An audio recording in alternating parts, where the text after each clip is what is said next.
So here we go, here we go, here we go again. It's little story time. Oh yes, so sweet, I love it. So hello, how you doing out there? A little drinky here. I'm gonna mention a little story time. Just in general, me working at the funeral parlor and all of that jazz. Just some things that have happened or like stuff like that. So here we go. About 2 weeks ago, yeah, it was 2 weeks ago. There we had an unfortunate service where it was a young lady. She hung herself. She committed suicide, but she hung herself, and that was the first time I had seen like that kind of like suicide, like death and stuff. Being that when she hung herself, she I guess with the rope, uh, she got rope burn. Like I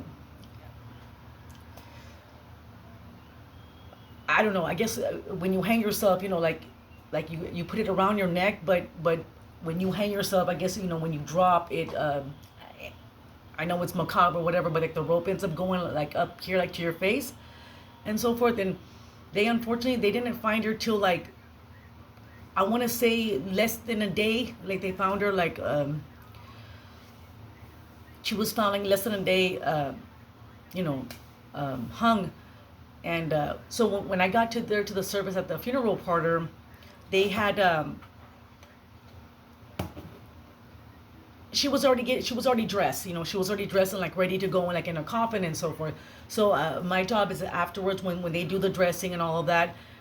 I go in and I just make sure that everything's okay, like everything looks good and stuff, especially like for the family. And uh, when they had presented her, she looked amazing. I got to give it up to the FD who does the job and who the dressing and everything. She had her hair like and stuff, and she looked like she was asleep.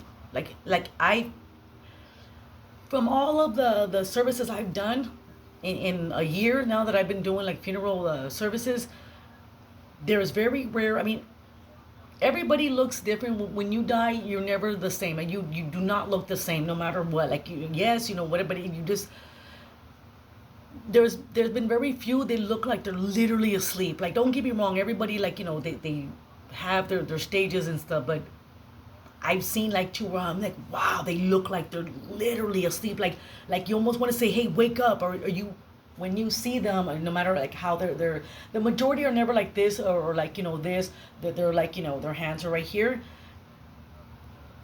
It's like they're gonna like and wake up and say, what the hell's going on here, and this young lady, like she just looked like that. She looked like she was asleep. God, she looked so good. But the only downfall was she had rope burn, like from the hanging.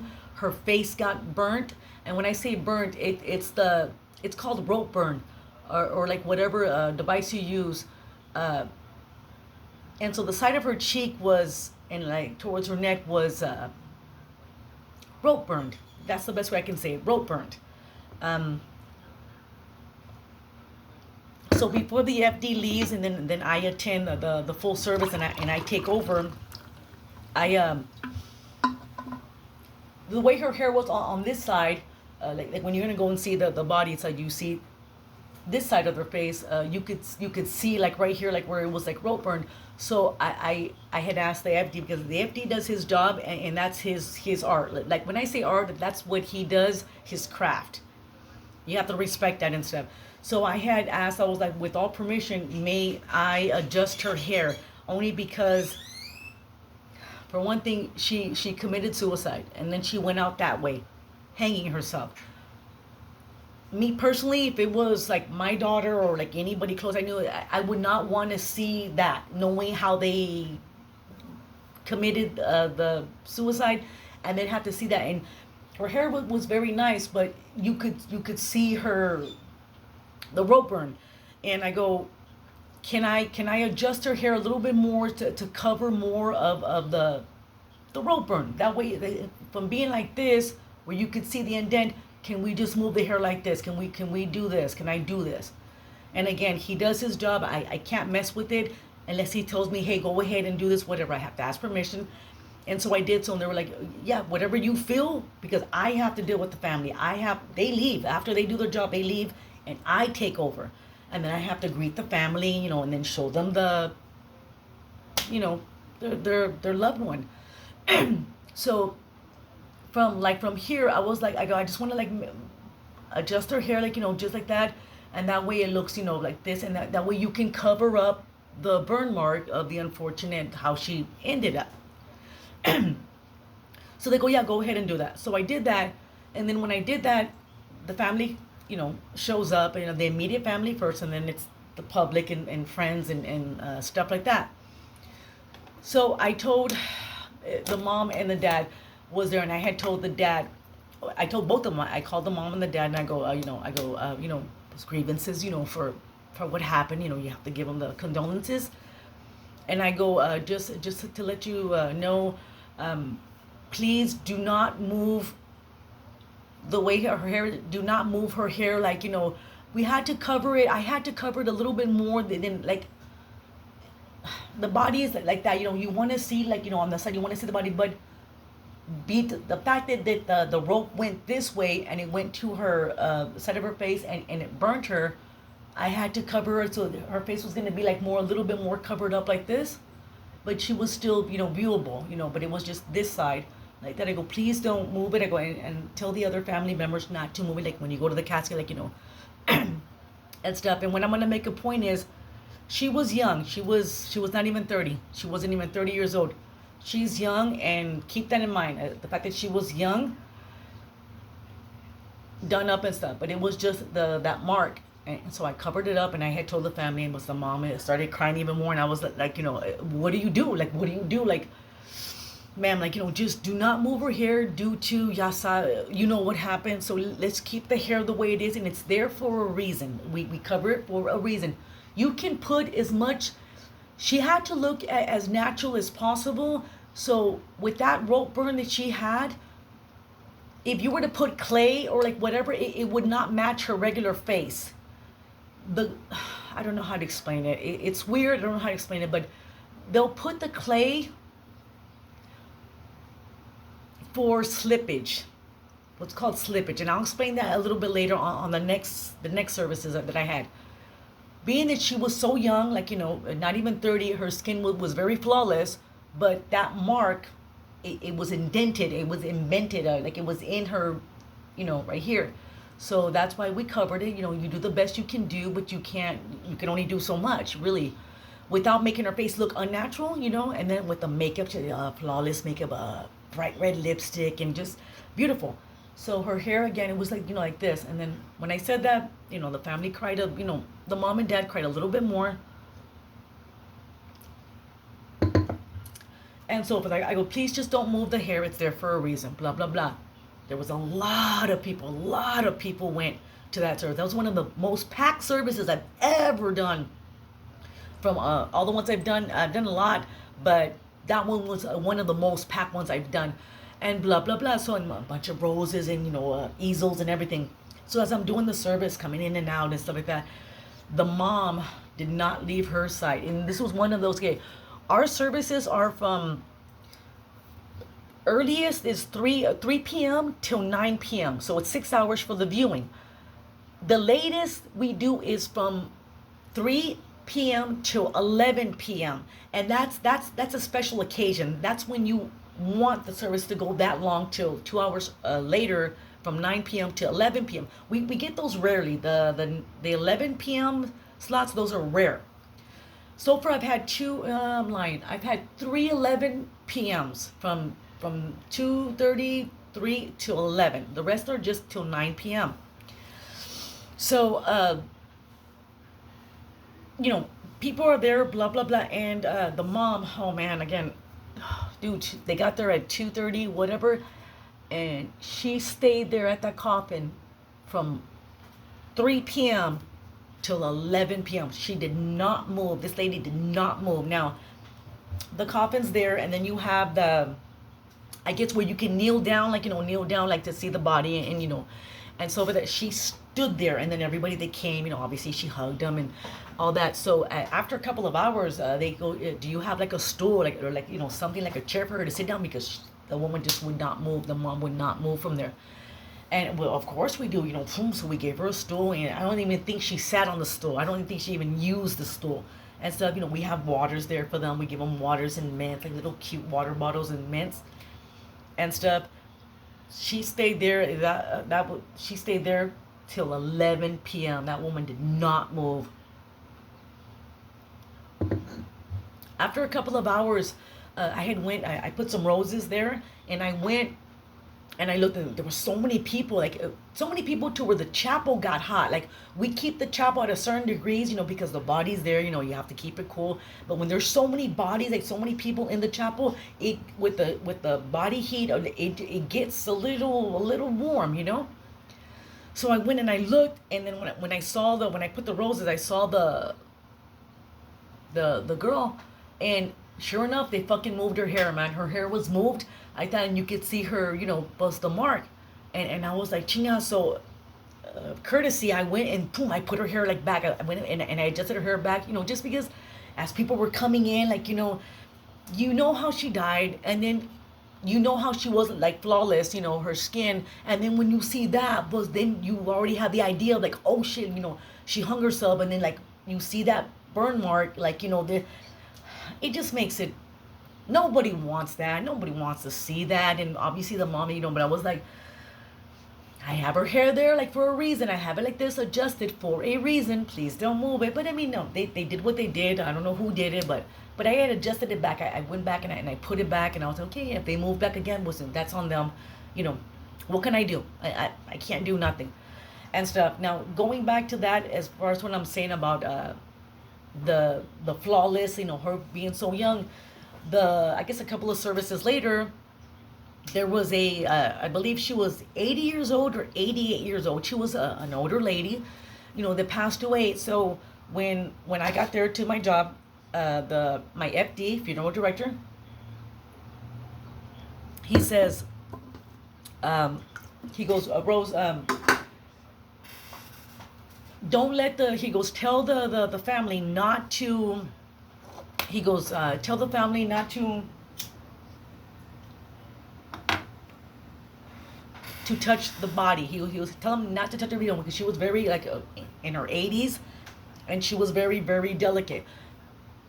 I guess without trying to sound too gruesome, she had slippage of her skin. And what that means is, like, what holds our skin, like, together after you die, and then they put the liquids in you, like, to preserve you and stuff.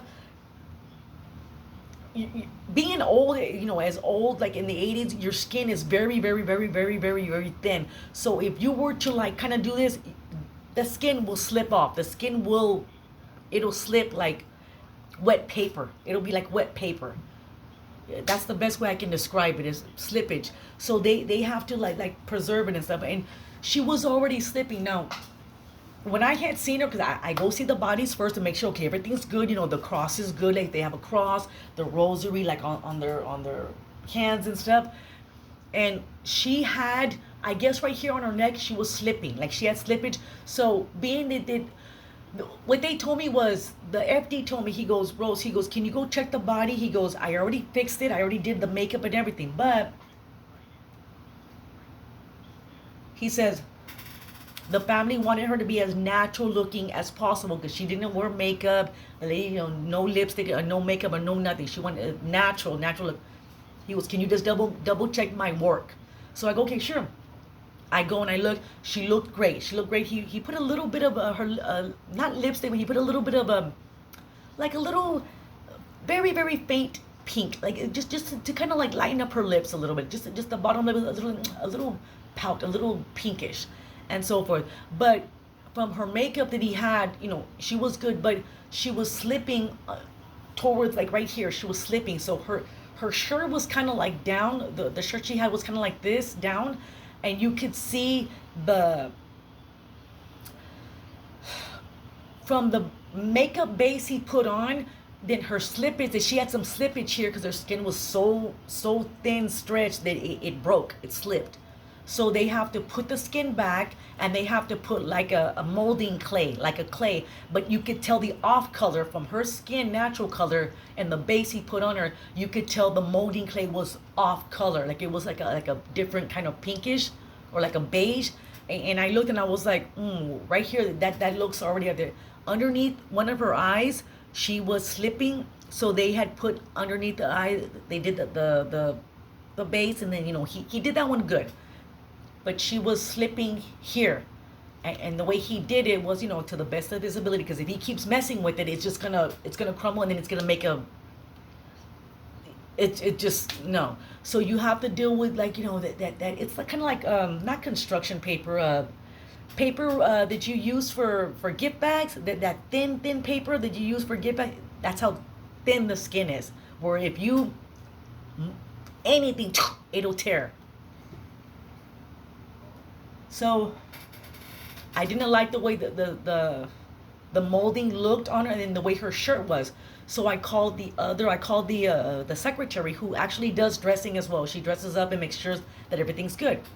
So I go, can we do something about this slippage that I'm looking at, because you can tell she's like this, but I go, I don't like the way it looks. Like, me personally, if that was my aunt, my grandmother, I would be like, what the fuck is that? I would be ugh. So we were trying to. She was already dressed. She was already ready to go. So we were like trying to put her shirt up a little bit more, but her shirt wouldn't go, because her shirt was already tied. It was not tied down, but it was down, and her arms were already like, set. So instead of, and he told me, the director, he goes, do not touch her hands. Please don't let them touch her hands. Her hands are very delicate. If they touch her hands, like, like this, boom, her skin's gonna come off. It's gonna come off like scary. So we were trying to adjust her, like, like whatever. So from being like this, like the way her shirt was, she was like, I go, don't touch her hands, because her hands are too thin, the skin. So then she was like, okay, I don't want to move her. And so then we were kind of like this, like moving like the shirt up, so that way we can put the shirt up like this and make it more to where you cover that slippage that she had on her, right here on her collarbone. We were able to do it. It took some time, like, very delicate, without moving her hands, but her hands were holding her shirt down like this. And then we had to, like, just go and then from there pick up the shirt, and stuff like that. And she had short hair, so we couldn't, like, cover it with her hair or nothing like that. So it's a process. Working a funeral parlor, it's a process. Like, so then, okay, when we did it, I was like, okay, do it. I was like, a little bit more, and then we tucked the shirt a little bit back, and then just cover it, as long as they don't see the slippage, because you want to make the body as presentable as possible. Depending on what you come in with, you gotta know, like, we can only work so much and do something with what we have. So when the family comes in, I tell the son, the son who was the son who paid for the services is who you talk to. The person who paid for the services, you tell them, okay, this, and all of that jazz, and so forth. So we did that. And I told him, I go, please don't touch her hands, and don't like, I get it. You want to, like, touch the body, like, like when you see him and stuff. I go, try not to touch her hands, especially because her hands are very, very delicate. And he goes, ooh, and he kind of made a face like, ooh, like, okay. And I go, in other words, he had already touched her hands. But the good thing was that he touched her hands, and he didn't, like, rub her hands. If he would have, like, it would have been gone. Her skin would have been off, like, no lie. But he goes, ooh, and I go, sir, just because the family sees the body first, the immediate family, and then the rest see it. So I go, okay, you already touched her, that's fine. So good thing that she did not slip. He doesn't know that, but good thing, okay. And I go, just please tell the rest of the family, because I can't tell everybody, hey, don't touch her, because it's going to be like, hey, what the fuck.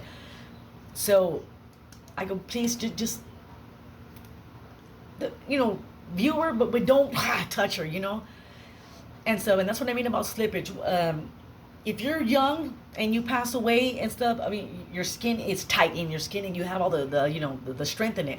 But when you're older, like, seasoned, your skin is just so delicate, and after you die, obviously, the what holds it together, it's just not there no more. And if you do this too much, boom, your skin comes off. even with the liquids that we put in you after embalming and all of that jazz. So that's just like something like that I wanted like to mention, just the life of a funeral director's assistant, of what I do, um, and stuff. So that one, we did that one, and we did a what was it, a 90-year-old. It was a 90-year-old veteran. He was a military veteran. He was a tank driver, a tank operator for the Korean War. I don't know, dude, or not Korean War. He was a tank driver for some. He saw the war. I don't know how many wars he saw, this man, but and stuff, and again, delicate. And then they had the military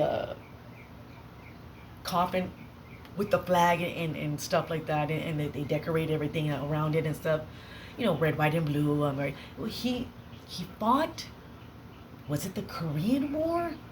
Or something. I read his obituary. He was 90 years old. 90 years old. And just in total, I guess in total, but it gets me that I have to like tell the families, like, oh, please don't touch, go easy, on whatever and stuff like that. And it just makes it harder. It makes it harder in doing that and all of that stuff. So I'm just talking jazz. I'm just talking jazz about what I do and what I go through and all of that stuff. So that being said, I went to, I'm going to take the subject. I went to, since I still have one dog left from the two rescue dogs that I've done. I already got rid of Jack. When I say got rid of Jack, I don't mean like I got rid of him, like, he went to a good home. Jack, the black dog that I had, he went to a good home. He's got a good home. He's spoiled. He's got a good home. And I needed Jack to go because I couldn't maintain him. Like, he's just too big and it was just too much. You guys saw my videos. You guys saw my videos, like, I have Jack, oh, Jack. And, dude, I have to go visit him soon. But he's with a friend of mine and she has him. And Jack's doing good. But I have Jack's girlfriend here, Miss China, which is the blue healer. So she's kicking it and stuff like that. I go to the animal shelter to go and get them, like, free food, that they give out free food, and they ask for donations. Every time you're gonna get free food, they want a donation, something.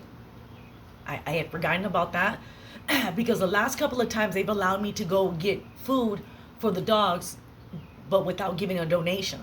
So I'm like, okay, cool. So yesterday I went. I go yesterday, and of course, lo and behold, the manager, or the general manager, Hitler's third cousin, was there, and she's a Nazi. She's a Nazi. That face she has, and I've already bitched about her in other videos. I bitched about this woman, like, just, wow. I don't get it. I don't get it. Like, how are you so knuckle dragon faced where you can't crack a smile, woman? You can't crack one smile and fucking greet people with a common courtesy, just customer support. I'm gonna bitch about this shit because I can't take it. Like, you're working with animals. You got animals. What person wouldn't love to be with animals? Beautiful cats, beautiful dogs, little squirrels, or not squirrels. They have gerbils. What are they called? Little gerbils or whatever the hell and stuff. The lizards and stuff. And you're gonna be there with your fucking knuckle dragon face, like you're miserable. And she's been there for years. That woman's been there since I've been dealing with her since the pandemic. This fucking woman. And stuff, and I'm just like, like, hi, like, good day.